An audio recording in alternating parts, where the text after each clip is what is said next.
on 2020. Let's start that way and look this way. The Angulo brothers, better known as the Wolfpack, and their tale of family, fortitude, and survival is now known around the world thanks to an acclaimed new film. It's brought them from isolation into the spotlight, meeting celebrities, traveling overseas, even sharing their newfound fame in a TEDx Teen Talk. Your imagination is your freedom. But that freedom was hard-won, and their story stranger than fiction. Far away from the flashing lights and the paparazzi is public housing, where the secret world of the Wolfpack first unfolded. In the gritty chaos of New York's Lower East Side, for more than a decade, behind these windows, almost no one knew they existed. Locked away, unseen, unheard, unknown. I've been here all my life. We didn't know they existed. 6 rooms, 6 brothers, 14 years locked inside with their mother by their father who kept them from the world, trapped in the confines of their tiny apartment. If he put us in a room, we have to stay there until he says you can go.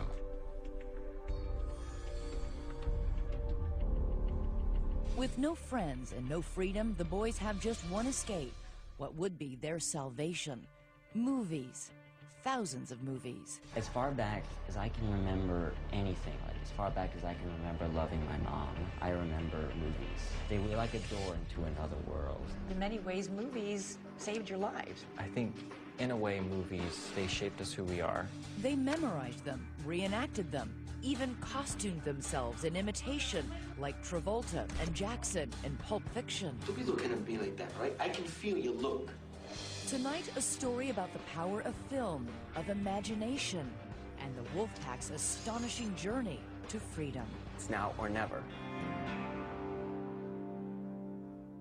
Good evening, I'm Elizabeth Vargas. Just weeks ago, that acclaimed film, The Wolfpack, received an MTV nomination for Best Documentary, topping off an incredible year for those 6 courageous brothers whose lives had been saved by the movies.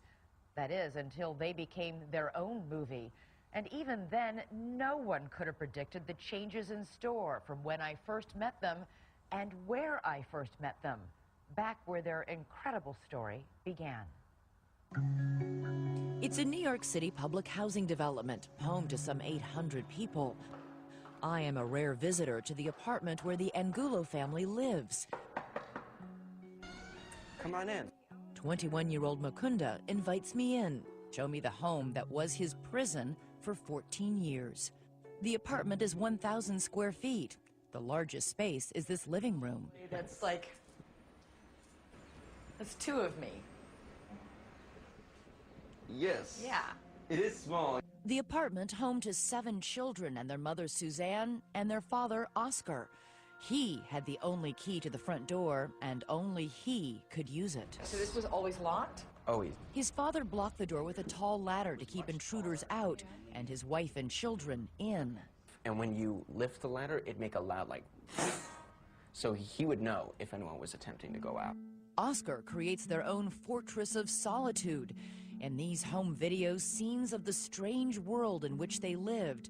Part Hare Krishna, part paranoia. Oscar's own hermit kingdom. So we had this idea of having a big group, like our own community, our own race here. It's almost like a tribe that you have. Vishnu is the first child and only daughter, born with a rare genetic disorder. A year later came Bhagavan, and a year later, fraternal twins, Govinda and Narayana. Where did they get these names? They're Sanskrit, from the Sanskrit language. Mukunda was born next, and then the 2 youngest, Krisna and Jagadesh. At night, the young boys slept with Suzanne, piled on top of each other on mattresses. During the day, releasing their pent-up energy, dancing, bouncing. Their entire childhood homeschooled by their mother. For the 6 boys, recess was roller skating indoors, back and forth in that tiny hallway. But the most important lesson every day, Oscar's rules. Number 1, the boy's hair was never cut. He always encouraged us to have long hair. When you have long hair, you are powerful. He was like, be a powerful person. Rule number 2, stay inside. What did he say would happen to you if you went outside? He would say to us, so outside there's good people and there's bad people. That would always explain, you know, I'd like to keep you all here, protected. Here, there were rules about what rooms they could enter. In the apartment, there's a kitchen, a bedroom, 2 bathrooms, and 3 more rooms. But as if 6 rooms for 9 people wasn't cramped enough, the children were forbidden from entering 2 of them. Mukunda says it stems from his father's fear. He banned the boys from rooms that shared walls with the neighbors. He didn't want anyone to hear what we were doing or that we were laughing, or he basically didn't want anyone to know we were here. That's why even one of the 2 bathrooms was off limits. We weren't allowed to use this one, only this one. And this one would just sit empty? Mm-hmm. Nobody used it? Nobody used it. Wow. Narayana, one of the twins, says the restrictions were the most extreme for their mother. She had the worst of it from all of us. She had more rules than we did. Any little thing that she did wrong was, she was like put on trial. I was very much a frightened person. We all were. He would not treat her like a happy husband with a happy wife. How did it come to this? Suzanne, who grew up in the farm fields of the Midwest, met Oscar in the exotic jungles of Peru, hiking to Machu Picchu. He really thought and acted in a much bigger way than most people. They married within months, living first in a Hare Krishna preserve, later in a van, having baby after baby. But when they ended up at the New York housing project, Oscar shut the door and pocketed the only key. You didn't argue, no, this is silly, we're overreacting. At that time, I didn't have a lot of control about the choices that I made or could make. Suzanne had no contact with her family. Her sisters say she left no trail, no address, no phone number. We just felt there was no way of knowing. How do we find out? I mean, we had to hire a detective. No one had seen her. Suzanne was hiding in plain sight. Oscar didn't work, and the family survived on welfare and the money she earned from homeschooling. All her time was spent tending to her 7 children inside. It must have been deeply painful to see your kids growing up confined. Well, sometimes it was hard because I thought I wanted them to be out in the fresh air because that's what I did as a child. The children's only view of the wonders of the world were through Suzanne's memories of the life she used to have. When my children were younger, we would sit and look out the window, and I could compare it to the view on a mountaintop. Those big buildings might be other mountains. It was kind of fun. It broke the monotony a little bit.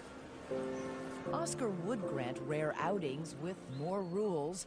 They were told where to look, how far to walk, and never to interact with strangers.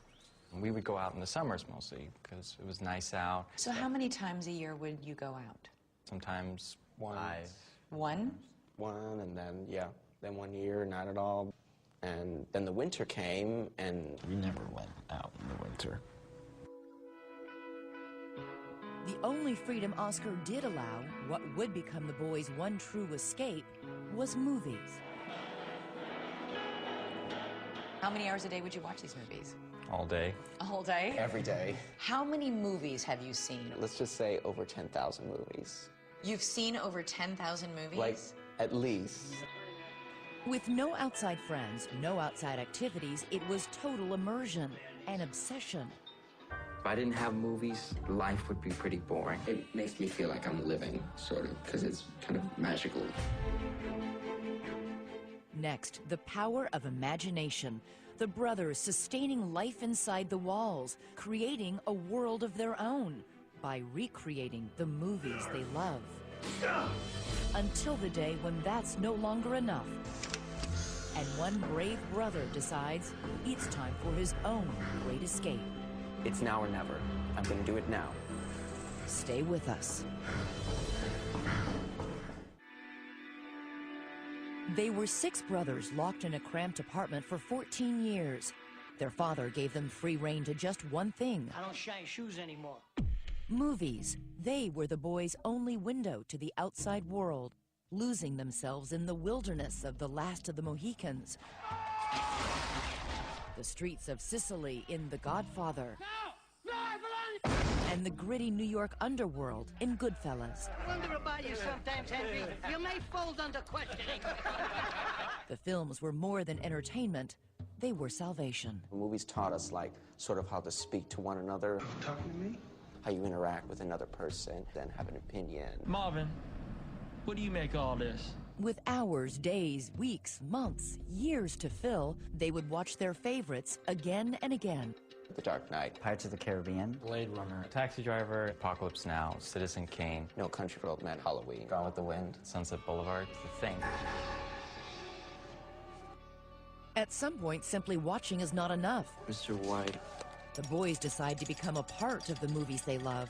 In the confines of their tiny apartment, their imagination runs wild. Every time my fingers touch brain, I'm Superfly TNT. I kind of thought, why don't we do those films?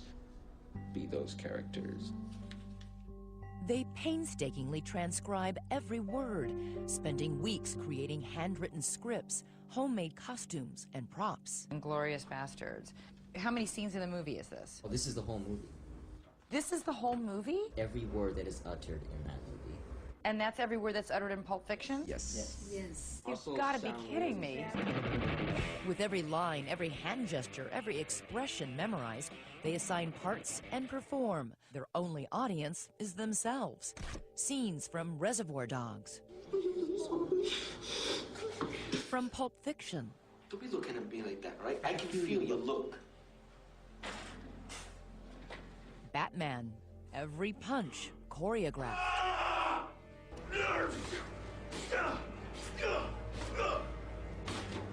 Mukunda is the main prop master, creating costumes from anything he can get his hands on. We got an oxygen tank from No Country for Old Men. Inside, if you want to feel that, that is little Milo tin cans. It's like a Raisin Bran or Quakers, and I would just tape it all together, get the shape, and just color all of it. That's great. When we do it, I have to get in the mind of the character to play Batman because it's a responsibility, sort of.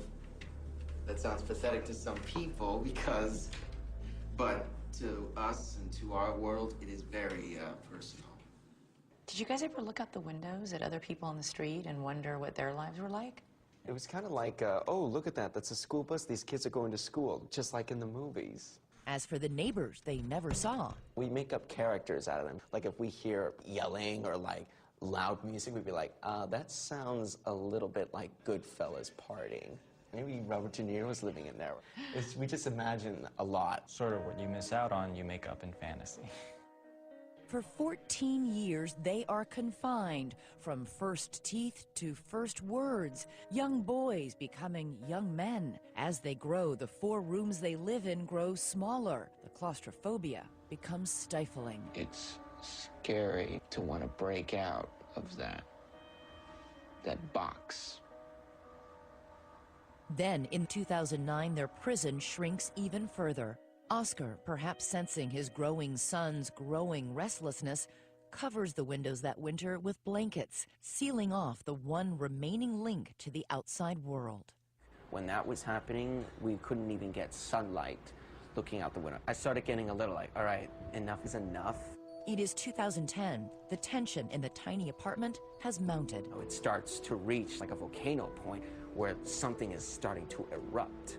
Mukunda's name means giver of freedom, and one morning he wakes up determined to seize his own. It was a Saturday morning, and I just thought, you know what? I've got to do it today. It's now or never. He waits for his father to leave the apartment to buy groceries. I wouldn't dare do it when he was around. He goes to his prop closet and selects a mask to hide his face. He is frightened his father will see him on the street. The mask he chooses, Michael Myers from the movie Halloween. There's no way he would be able to recognize it was me. Right. And then, 15-year-old Mukunda opens the front door. Down the 16 flights of stairs. And out into the air. The moment I opened the door, my heart pounded so hard. I was like, Outside, without his father, for the first time in his life. what do I do? I'm out in the open. It's all out there. There's no going back now. He doesn't even know his own address. I'll know how to get back As long as I keep the building, our building in my sight. So you just kept looking back here, sort of as your touchstone. Yes. But you kept walking. I did. mean... And as I recall, I knew which window was ours, and I saw my brothers. Like so you came down to this corner, turned this way? I turned left, yes. Turned left. Were you nervous? Really nervous. Still wearing the Halloween mask, he goes into a bank, a supermarket. He is terrified, and terrifying to those who see him. It doesn't take long for someone to call police. Mukunda is escorted away in an ambulance. For most, a nightmare. For Mukunda, it's his first real-life adventure. I was in an ambulance for the first time. I was never in an ambulance. I was like, whoa, look at this. This is just like a movie set or something. I'm like, they got the siren on? This is pretty wild. Because Mukunda won't speak, police think he's unbalanced. They take him to Bellevue Hospital, the psychiatric ward. What was it like being in the hospital? Fun, I have to say. Fun? It was, because I interacted with, like, people for the first time. He spends a week at the hospital, and when he returns, there is a cataclysmic shift in the apartment. Oscar now knows he's no longer in control. Basically, it was that first walk down this first sidewalk that broke the spell, really, over the entire family, right? It is a walk on Broome Street. Changed everything. Next, all the brothers discovering the outside world for the first time. This is like 3D, man. It's very fresh out here. And a chance encounter with a woman who will change their lives. It was like one kid, another kid, another kid, and all of a sudden it was 6 of them, and I ran after them. Stay with us. What were those first forays out like? Pure excitement. Pure excitement. Yeah. They are tentative at first, traveling in a pack, not going far from home. Their senses are heightened. A simple stroll is supercharged. They revel in their new freedom. Having independence feels really great if you've never had independence your whole life. It's so powerful. You know, you feel like I can survive. I have much more confidence. I can make it. Even as they're breaking free, their lifeline remains the movies. This is like 3D, man. It's very fresh out here. In their trips out, they wear a form of armor, the suits of the cast of Reservoir Dogs. With their long hair and sunglasses, they're hard to miss. And in their first week out, New Yorker Crystal Muzelle spots them and does a double take. I was just like walking down the street, and all of a sudden it was 6 of them, and I ran after them. There's like nothing I could have done. The brothers who consider movies their religion ask Crystal what she does for a living. The first person they meet, and she is a movie maker. It feels like fate. We shared the same passion. It immediately made a connection from there. They arrange to meet, and soon the brothers invite her for dinner at their apartment. Crystal has no idea she is the first outsider ever allowed into the apartment. You're actually our first guest to be invited over. Really? Yeah. Ever? Yeah. Never invited anybody over before. Why not? Because we didn't have friends. He had revealed to me that I was one of their first friends, and that was a huge, like, what? You didn't know that. I was your first friend? Crystal only gradually learns about the confines of the boys' childhood. She starts documenting as they experience life on the outside for the first time. Their first bike ride. First visit to a restaurant. How's that salad? That's Mukunda 5 years ago. Is it gross? No, it's very tasty and very chemical. Chemical? Yeah, tastes like a chemical. And perhaps most momentous, their first time to a movie theater to see Christian Bale starring in The Fighter. That's awesome. That's exciting. I play that guy in The Dark Knight. Batman Begins. You had a front row seat to them experiencing the world for the first time. Yeah. What was that like? Oh, it was wonderful. They would express, oh, we've never been to the beach, we want to go to the beach. I said, okay, let's go, I'll follow you to the beach. At the beach, for the first time, they feel the sand in their toes, taste the salt in the air. It was kind of like this baptism as they're like crashing into the water for the first time, and it's very beautiful. How did they grow and change as they began to go out and experience life? They slowly learned how to interact with people. Nice to meet you. Nice to meet you, too. Nice to meet you. Where are you guys from? The only way I knew how to make conversation with anybody was, do you like movies? Yes, I do. What's your favorite? I like this movie. Oh, I like that, too. Learning the art of conversation and the art of movie making, Crystal teaches them about cinematography. Tripod? You know, the three-legged. We'll do that. Oh, Yeah. That's Govinda, one of the twins, his hair long, dutifully taking notes. And how do you review over what you recorded? There's something that's so open about them that you don't see every day when you're in New York City. Crystal films for nearly 5 years. A friend tells her the boys look like a pack of wolves, and the nickname sticks. All the while, they become more accustomed to the outside world. What were the differences between what you had thought life was like from watching the movies and what you really experienced life as being? One, not everybody's trying to kill you. In movies, everybody understands what the other is saying, and they have like a reply to it. But in real life, it's like, could you repeat the question? Could you repeat it? Like, I'm sorry, I didn't get that. And not everything's a plan, in other words, in life. And in movies, Everybody's not following a script. exactly. Because everything moves slower. You need life to be edited a little bit better, right? Their freedom brings transformation. The youngest, Jagadesh and Krisna, changed their names to Eddie and Glenn, and 4 of the brothers cut off their long hair. So cutting your hair off was a rite of advancing. Of Right, like leaving the past behind. It's like okay, we're starting a new life. This is how I'm moving forward. Who did you see change the most over the course of the time you spent with them? I think their mother. Really? Their mother really broke free out of the situation that they're in, and it was very beautiful to see that happen. I am not finding that place that has the donuts. That's what I'm looking for.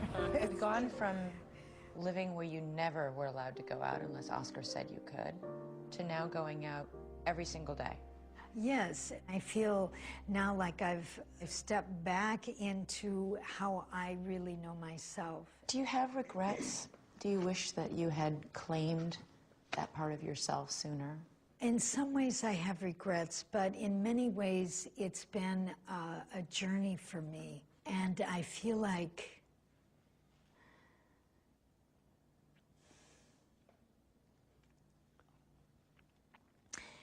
it's been a learning process, and so I can't discount any part of it because it's my life.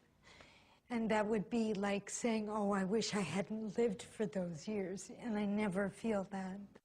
Suzanne's biggest step, reaching out to the family she had cut off. In the documentary, she calls her mother. She hasn't heard her voice in more than 20 years. Well, I just want to say that I love you so much, Mom. You know, I just love you so much. That must have felt amazing to talk to her again. Yeah, I just am so glad to have her and my family in my life again. Next, Crystal's documentary debuts. How has your life changed? It's changed a great deal. And the Angulo brothers, once hidden away, find fame on the red carpet. Wolfpack? And a dream meeting. I have somebody I want you to meet. With a man who had been a lifeline for more than a decade, but never knew it. Stay with us. I spent years running from what I really wanted. Everybody look to the right. The documentary The Wolfpack has won awards on the festival circuit, and the Angulo brothers have gone from seclusion to stardom. The brothers, who once couldn't imagine speaking to strangers, no less girls, pose with movie stars. They really are so articulate and so charming and entertaining. You must be very proud of them. Yes. But one thing has not changed at all. After a night on the town rubbing elbows with celebrities, they return home to the same apartment that had been their prison. Their father, Oscar, still lives there. Suzanne remains married to him, but says he no longer makes the rules. Are things different now? with you and your husband? Yes, our relationship was probably done like a 180. In our visits to the apartment, Oscar remained behind this door, unseen. This is my parents' room. That's your parents' I think room? they're in there. He did not respond to our request for comment. The relationship between Oscar and his sons is irreversibly damaged. Only one brother now speaks to him. The others, like Narayana, are desperately saving money to find a way to move out. I have no interaction with him at all. As far as I'm concerned, he's dead. I'm trying to move out because living under the same roof just haunts me every second. Narayana's twin brother Govinda feels differently. I've grown to kind of forgive him because if I was always living in regret and just hating on the way things were done, I probably wouldn't be able to move on. 22-year-old Govinda is the one brother who has scraped together enough money to move out. Hello. He shares an apartment in Brooklyn with 3 roommates. This is sort of the general movie area. The wall is adorned by a poster of his favorite movie, Taxi Driver. De Niro, who was one of my all-time favorite actors. He says the film reminds him of how he used to feel before breaking out. All my life needed was a sense of someplace to go. It's a feeling Govinda has finally shed. 5 years after he was scribbling notes on filmmaking, learning how to press record, Action. Govinda is now working as a cinematographer on his first independent movie. Now that we're on set and this movie's happening, it's sort of a surreal feeling. Almost I can't believe it. After years inside, all the brothers have been making up for lost time, eagerly pursuing their passions. Narayana works as an environmental activist. I spent a lot of time going to rallies, going to protests. Eddie, the youngest, is an aspiring musician, obsessed with 80s music. Bhagavan, the oldest, is a yoga instructor, and he's a teacher with the New York Hip Hop Dance Conservatory. 2.5 years ago, if you asked me to dance, I would not do it. I was very self-conscious, so hip-hop dance it allowed me to be more comfortable. And Mukunda is working as a production assistant. He's also directing short films. And action, Muncie. This one stars his family. Look directly at the camera. Wave. Cut. That was good. Moving on.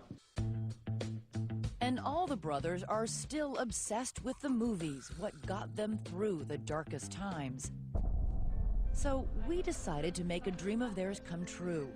We organized a lunch, making sure to hide what was really on the menu.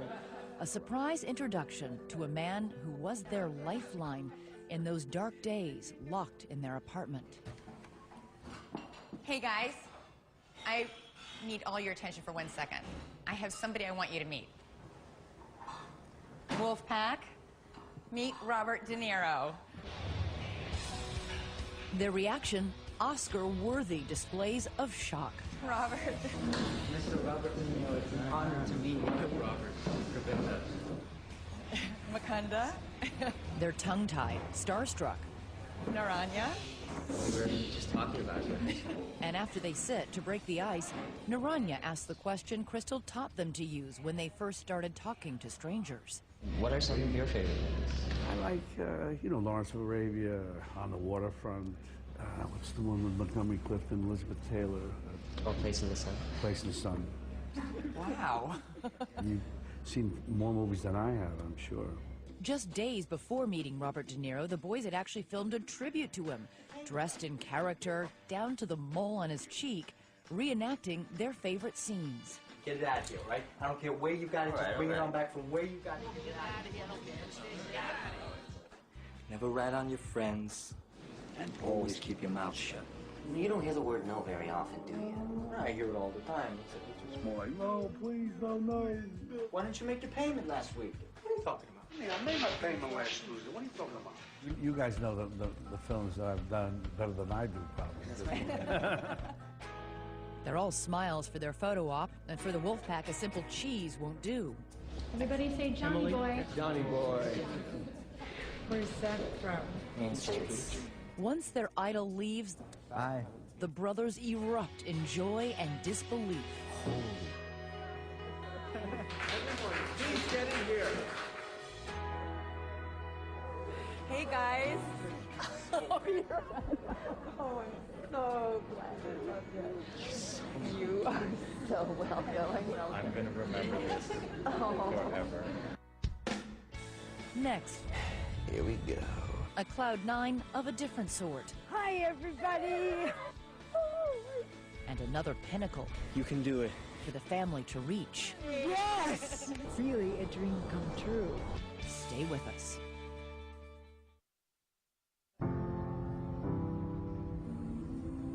Another impossible dream is about to take flight. The Wolfpack brothers are boarding an airplane.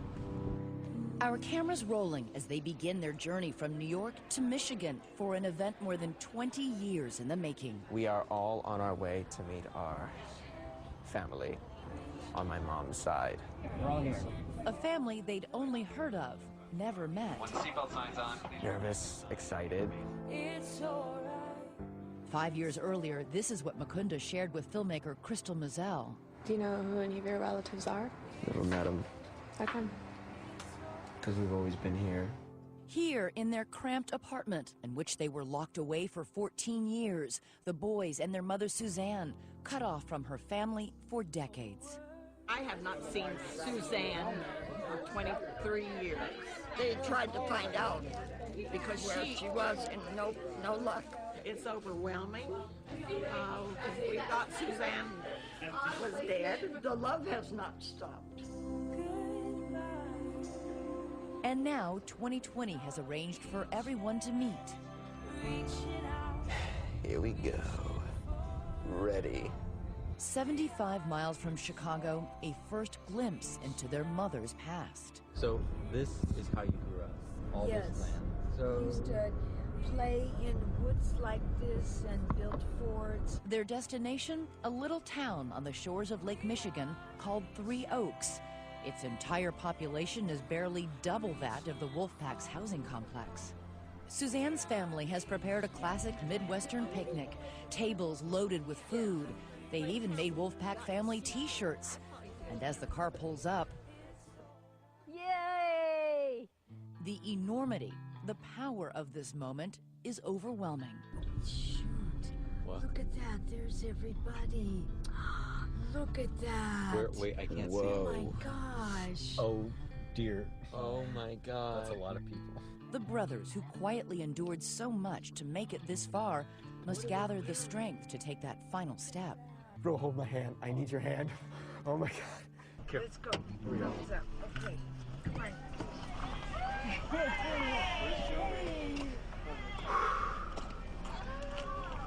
Hi, everybody. Hi, Mom. Oh. Are hugs okay? Corey and Jeff, they're from Chicago. He lives like... So that's my dad. This is my daughter, Cheyenne. Hi, nice to meet Govinda. you. I'm Govinda. It's good to meet you. You all look alike to me. Yes, we do. Love the 80s. Yeah. That's all him. That's me. All him. All the way. Like Motorhead? Motorhead, Twisted Sister, Rad. While new bonds are forged, There's your t-shirt. Oh, thank you so much. It's official. old bonds are renewed. Suzanne spots her older sister Joyce. Suzanne was her maid of honor at her wedding.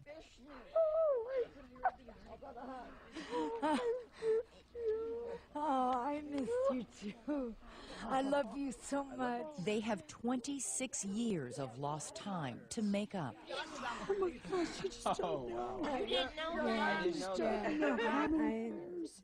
Then, a moment between Mukunda and his Aunt Jane. Hi, Aunt Jane. Yes. I'm Mukunda. Jane knows that none of this could have happened if Mukunda hadn't taken that giant step out of his apartment prison 5 years ago. A young man has a lot of courage. Mukunda, he in essence really kind of saved your sister's life. The whole family. He saved their whole life. What did you say to him about that? I thanked him for his courage. Told him I loved him. And I was so happy to finally meet him. Like an explorer who's just discovered a continent, Mukunda is equally overcome. Just taking it all in. Feels like a whole new world just opened up. As the reunion winds down, Suzanne returns with her kids to a monument of her own childhood, the sand dunes where she used to play. It is a steep climb to the top, but Suzanne has surmounted challenges much higher. This is what your life means right now, to get to the top. I'm here, yes, yes. Yeah, wow.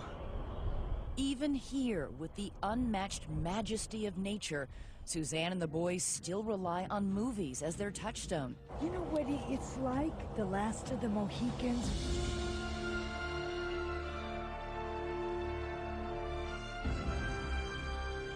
Do the movie references never stop? They never, no, they don't. I used to talk to your boys about, let's pretend we're on top of a mountain. Those big buildings might be other mountains. Now you're really on a mountaintop with your kids. Yes. It's like really a dream come true. Great. Finally. Yes. I know a lot of people, will wonder, are these guys going to be okay? I think we're going to be more than okay. I think we're going to be great. Answer, absolutely. You're survivors. Hell yeah. Mm-hmm. What made you guys so strong? I have to ask. This woman right over there. Mom. Mom's love. Really? I don't think a mom could hear a nicer thing than that. Yes, yeah, that's true. How do I get it back down? The day ends at this campground, Suzanne introducing her kids to a simple and sacred family ritual, roasting marshmallows by the fire. The key to doing it is like you put it on the edge of the fire where it's hot and you turn them so they like toast light brown. At long last, the Wolfpack are back in the wild, their future as wide open as the night sky. I spent years running from what I really wanted. Nobody's been impacted negatively by that experience of having to be inside all that time. Well, no, we don't have time for that. We're not like, hey, life's too short. Live it up. Just live it up. Live every moment.